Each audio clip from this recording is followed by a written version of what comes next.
महाराज जी, आप जी कहते हैं कि श्री जी ने हमें इस मार्ग में घसीटा है, उसी प्रकार श्री जी मुझ अधम को भी कब घसीटेंगे? मैं ऐसा क्या करूं कि श्री जी मुझे अपने मार्ग पे घसीटे? क्योंकि जब मैं श्री जी के आश्रित होकर संसार और प्रपंच में। प्रार्थना। प्रभु से हम प्रार्थना, हमें प्रार्थना भी नहीं करनी पड़ी क्योंकि हमारा पीछे के जन्म से चलता रहा है।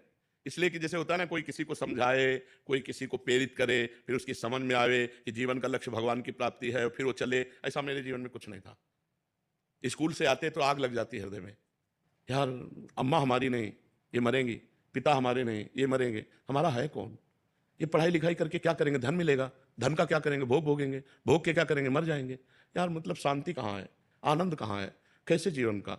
बस इसी प्रश्न ने, किसी ने हमको नहीं समझाया, इसी प्रश्न ने कहा भागो, भागो, ये पूर्व जन्म का भजन ना, भागो। 13 वर्ष की अवस्था में भगा दिया घर से और पूरे जीवन किसी का सहारा नहीं लिया, किसी व्यक्ति का सहारा नहीं, लेकिन किसी साधु महात्मा का प्रगट में ऐसे साथ चलना, उसका कभी किसी का नहीं। असंगो हम पुरुषा, तुम बोल रहे हो तो छुप के सुना और बात जो समझ में आई उसे जीवन में धारण की, आगे बढ़े। हम किसी का संग नहीं किया, इसलिए संग नहीं किया कि कहीं हमारी जो वो किसी के संग से दब ना जाए, क्योंकि आपका संग करें और आपका लक्ष्य है नहीं भगवान का, तो हम फंस सकते हैं। तो अब दूरी बना करके रखें और सदैव पूज्य पाद से उड़िया बाबा हमारे आदर्श रहे, उन्हीं के ही वचन, उन्हीं का जीवन। तो हमारी पूछो तो ये पूर्व जन्म का है, इस जन्म का नहीं है। पूर्व जन्म से हमें जो संपत्ति मिली थी उसी ने हमको घसीटा है। अब जैसे आप लोग हो, ये कृपा हुई है कि सत्संग सुनकर भगवत मार्ग में चलने की भावना बनी है। सत्संग सुनकर ये कृपा होती है। बिनु सत्संग विवेक न होई और राम कृपा बिनु सुलभ न सोई। बिना सत्संग के ज्ञान नहीं होता और बिना भगवान की कृपा के सत्संग नहीं मिलता।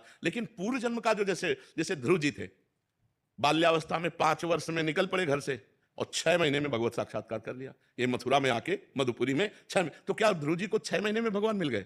नहीं, पूर्व जन्म में भारी तपस्या की, 6 महीने रह गए थे पूर्णता में, तो 6 महीने में पूर्णता में हो गया। अब जैसे एक दो लोगों ने कहा कि हम आप जैसा बनना चाहते हैं, तो हम कहा, भाई ये तो हम वादा नहीं कर सकते कि तुम प्रेमानंद बन सकते हो, क्योंकि भगवान के यहाँ ढांचा अलग है। आप जैसा ढांचा नहीं है, आप जैसा ढांचा नहीं, आप अकेले हैं। पूरे भारत में आप देख लीजिए, कुछ ना कुछ फर्क पड़ेगा। कितने ढांचे हमारे प्रभु के पास, आप सोचो। तो अच्छा, प्रेमानंद बनने के लिए वो सामग्री चाहिए जो बचपन में हमको पूर्व में भगवान की कृपा से मिली। उस सामग्री से अकेले भागना और कितना कष्ट सहा है पूरे जीवन में, तुम्हें कैसे बताएं। जैसे कोई चल रहा हो, मेहनत कर रहा हो, तो कोई स्याबास बोल दे तो अच्छा लगता है ना, और उसे गाली दे करके उसको निराश कर दे तो प्रायः निराशा ही मिली है।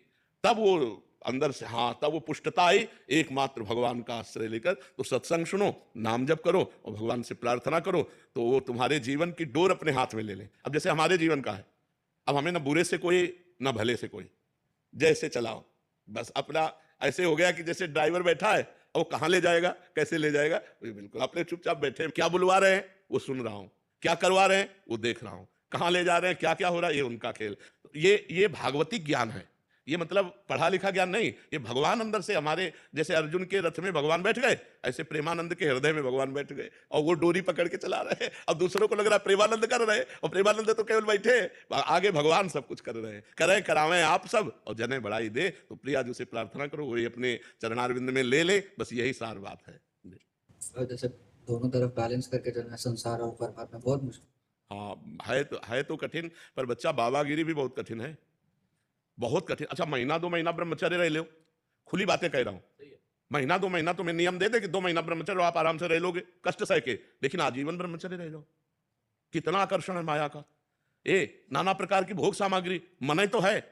25 वर्ष जो जीवन कटा, वो ऐसा जीवन था कि पूरे जीवन में कभी किसी रसोई में बैठ के भोजन नहीं किए, वृंदावन के सिवा कभी जीवन में नहीं कि आओ बाबा बैठो गरम गरम, नहीं। एक रोटी यहाँ से मिल गई, एक मिल गई, और वो भी मिली कि ना मिली गंगा किनारे। गंगा किनारे 10-10 किलोमीटर दूरी गांव है, अब गंगा किनारे ही चलना है। अब कई कई दिन हो जाते भोजन नहीं मिलता, बड़ा कष्टमय। ये कोई ना समझे कि साधु का मार्ग बड़ा सरल मार्ग है। साधुता से पूरा जीवन निर्वाह करना, हमें लगता है कलयुग है, बहुत संभल के चलना चाहिए। तो ये भगवान के आश्रित तो बाबा जी बनने की सोचना मत। हमें ऐसा लग रहा है ना कि हम किसी योग्य नहीं रहे, चल ही नहीं पाते किसी भी मार्ग में। नहीं, पहले राधा राधा जपो, डट के जपो, अंदर फिर आगे बात करना। पहले राधा राधा, बाबागिरी बहुत कठिन है। हम कई बार कहा है एकांतिक में कि 50 साल से सही चल रहा है, 50 साल से, और 5 मिनट गलत हो गया, क्या समाज उसे क्षमा करेगी? सब लोग कहेंगे फ्रॉड है, नहीं, और बेचारा 50 साल जलता रहा, 5 मिनट फिसल गया तो कोई क्षमा नहीं करेगा। तो इसलिए बाबागिरी बहुत कठिन बात है।